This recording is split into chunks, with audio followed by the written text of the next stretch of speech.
Namaste. Thank you so much for being here. This is Hira.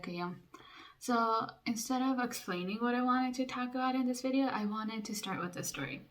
So when I was in high school, I had a really good friend. We'll just call her A, just to make it simple.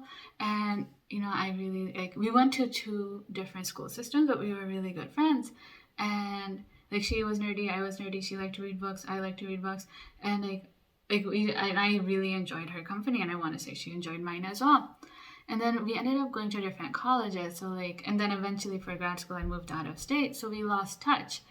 But I remember when she was in college, and her mom had told me this story later, I wasn't living at home anymore, that her mother, A's mother, was talking to another friend in the community.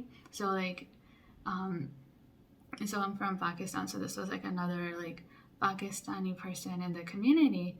And she was I want her friend, my friend A, to get married, and I'm looking for someone.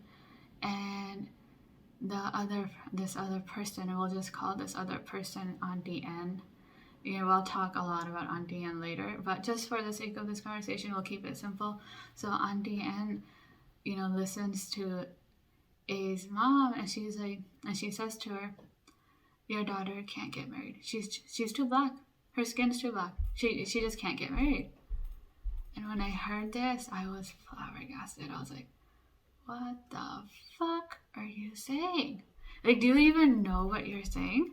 And it's irony of irony, because Auntie Anne is dark-skinned herself. I wouldn't say she's black, nor is my friend black, but in the Indian subcontinent, if you just have dark skin, they just call you Kali. Kali translates to black. So it's not that's just it. Your Gori means you're you're white, you have light skin. This is literal translation. And then Kali means it just translates to black. Kali, So what she was saying, your daughter's skin is too dark, so she can't find a husband. And so Auntie Anne also has she has 4 kids, 3 daughters, and one of her daughters has darker skin. And it's so funny and she's married. And it's so funny that Auntie Anne would be "Oh no, you can't. A can't get married. A can't find someone because her skin's too dark." And I'm what the fuck? When my mom told me this, I was so shocked. I couldn't even say anything. And it's just it's so fucked up. And recently I was talking to my mom, and I'm you guys are so fucked up.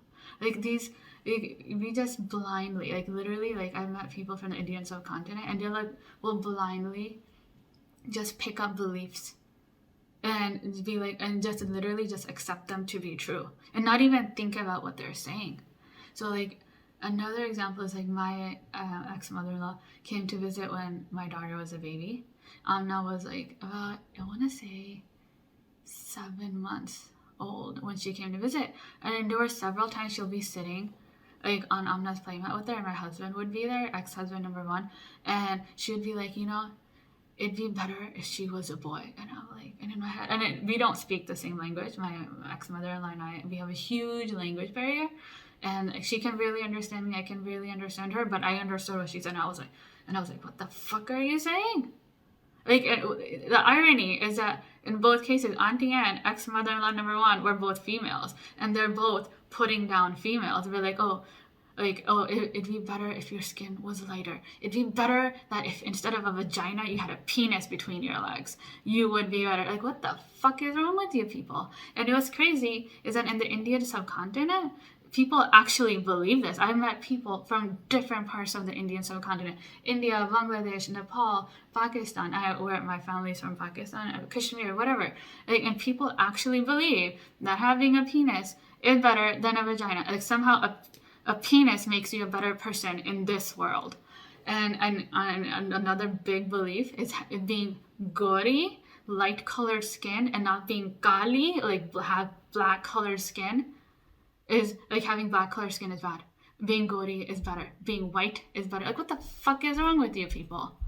And then they actually use these beliefs to put down females. An example is Auntie Anne. Right? Oh, A can't get married. Her skin's too dark. What the fuck is wrong with you, bitch? Right? And then my mother-in-law, who cannot read, nor can she write. She is from a village that is small and is so remote. It doesn't even have a name.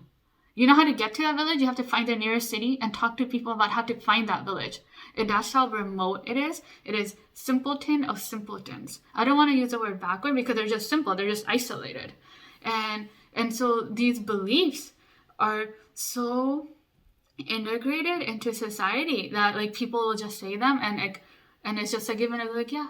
Like my mother-in-law who cannot read and write her own name. She's never been to school in her entire life, ex-mother-in-law, and she's just saying to my daughter, and my daughter can't understand, thank God. And even if she could, I'd be like, ignore grandma, she's fucking crazy. You know, she's beyond crazy. And she's telling her that, oh yes, it'd be better if you were a boy. Like, what the fuck does that mean? My daughter's really happy being a happy little princess, right? Like a happy little ballerina.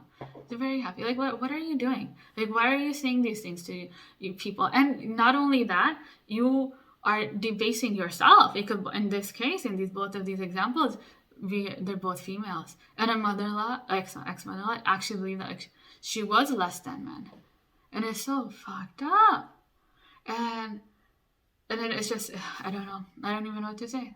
And then, you know, if you're on the other end of the spectrum, if you're like receiving shit like this, like even in my household, I was a second-class citizen in my dad's eyes. I grew up in a really chauvinistic household, and I was never good enough, even though I'm really smart. Like, out of me and my brothers, like, I did the best in school, you know, and I had like a scholarship to undergrad, like a fellowship to grad school, and it didn't matter because, you know what, I don't have a penis between my legs, and because of that, I was never good enough for my dad. And recently, literally like the end of last year, I was talking to my mother. I was like, you know, I always felt growing up that I wasn't, like, something was wrong with me in my dad's eyes because I was a girl. That like something was always like, there was always this friction there. Like, I could tell that like something was wrong. And she was like, how did you know this? I was like, and I knew that my feelings, like, kids are brilliant. Kids know what, like, they can pick up on your energy, what you're thinking. And then I was like, how did you know this? She was like, yeah, your father told me many, many, many times that you should have been born a boy and not a girl. And one time my mom said they even got in a fight about it. I mean, getting in a fight about it is nothing, you know, that was normal in my household. I mean, it was a volatile household. Fights happen every single day. Normal, right? So like, and it's just, yeah, it's all fucked up. It's like this, I call it dick worshipping. You know, I'll talk about this in another video where you worship the penis. And in the Indian subcontinent, males and females do that. And girls at a very young age, just like how my ex-mother-in-law said to my daughter, it would have been better if you were born a boy, right? So like, that is one side of the story. Now, on the other side of the story, if you're like a female and you're growing up in a household like this, or people are giving you shit like this, who cares? Fuck it. You don't need it. Your life, my friends, girlfriends, gals everywhere in the world, is about what you believe. Your beliefs, your thoughts. And no one can get in your mind and think for you. They can try to influence you, but what someone else thinks and what someone else says only matters if you take it to be true. I teach this to my daughter even now. I'm like, if someone says something to you, right, that you don't like, and you know, she's young right now. She's like 6 in a happy little la la land. Like, it doesn't matter, right? Not much has really happened yet. But like, you know, she'll be like, well, my friend said she didn't like my hair. And I would be like, did that feel good to you? And I was like, no. And she would be like, no. And I'm like, do you like your hair? She's like, yeah. I was like, then that's it. That's all that matters.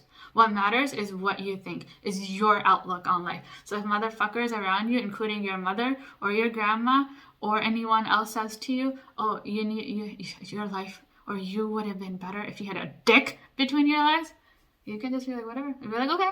You don't need to argue with them. What you believe, you don't even need to convince anyone, including your parents or your spouse or anyone else in society, that this is what you believe. That you don't need to bang the correction or the rightness of your beliefs to anyone, because all that matters is you are comfortable in who you are. That's it. And once you thrive in who you are comfortable in who you are, then people will come to you because you'll have clarity that no one else has. You'll be immune to this. It'll be like you have Teflon around you. Things just don't bother you because who the fuck cares? You don't need to change the world. All you need to do is change your own beliefs. And that's it. Right? So you can let other people go. When I was really young, I think it was around 6th grade, another woman from the Indian subcontinent, she was like, I have hair like on this part of my arms.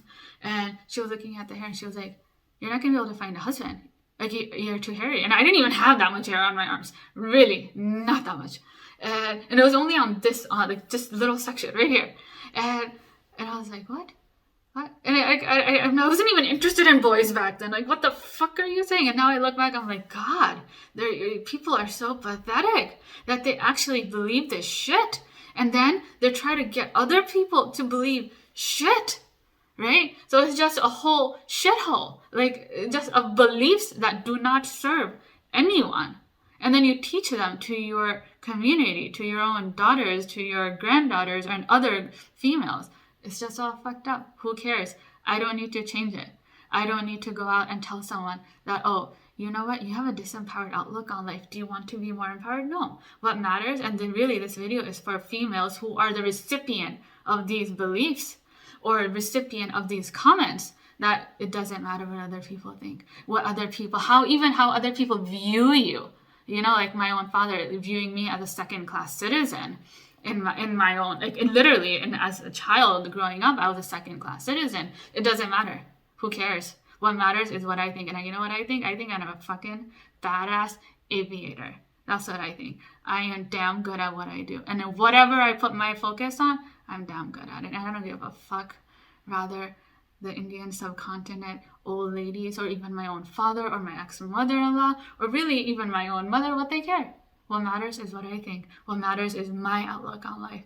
And I really encourage women, whether you're white or black, who the fuck cares? That you're comfortable in your own skin, in your own self, in your own body, in your own mind. I really, really encourage that. Like, you find this place of empowerment within you. Empowerment starts within you, and then it permeates out. It radiates out, and no one can take it from you. I don't care what anyone says. I don't care what anyone has lived. Your life is about your own beliefs. Sift through those beliefs and find a place of empowerment. And it is there that you will find invulnerability. So I really hope that this video helps you. Until next time, Namaste.